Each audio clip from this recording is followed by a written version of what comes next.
First step is to open the top flap, which you just slide your fingers underneath here and it will just open up. If you can't, you can always use a butter knife to slide it underneath to release it. And then locate the handle and you pull on that at the same time as you're pulling on the handle inside, and you just pull it out.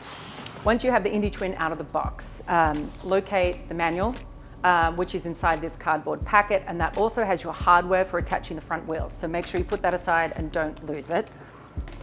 Then you'll have 2 rear wheels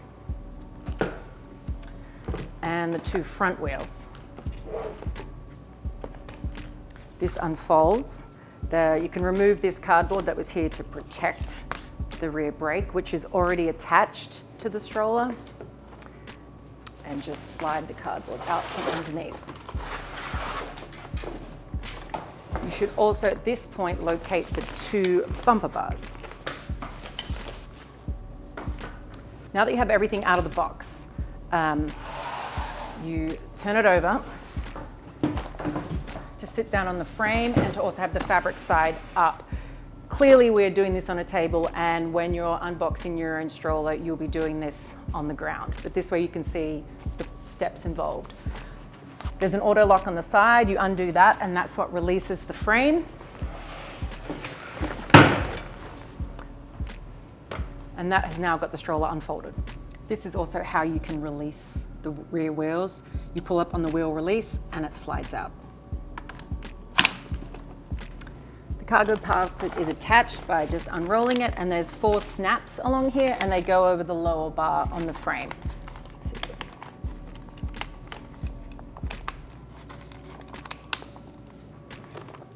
The first step for attaching the front wheels is locating your information packet, because inside of this you have everything you need for attaching the wheels. You'll have the 2 front bolts, which have the nuts, and then you'll have the tools to use to attach them.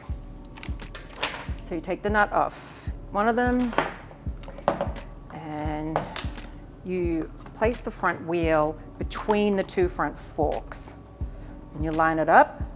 And then you put the bolt, you just thread it through to the other side, and it comes out the other side. And then you can initially just use your hands to tighten it. And then using the tools that we provided, tighten it further to ensure that the front wheel is securely locked in place. Now that you've got all the wheels attached and both front wheels have been securely tightened, if you're using the bumper bars, they just need to be attached here on both sides. And then canopies are up and you are ready to go.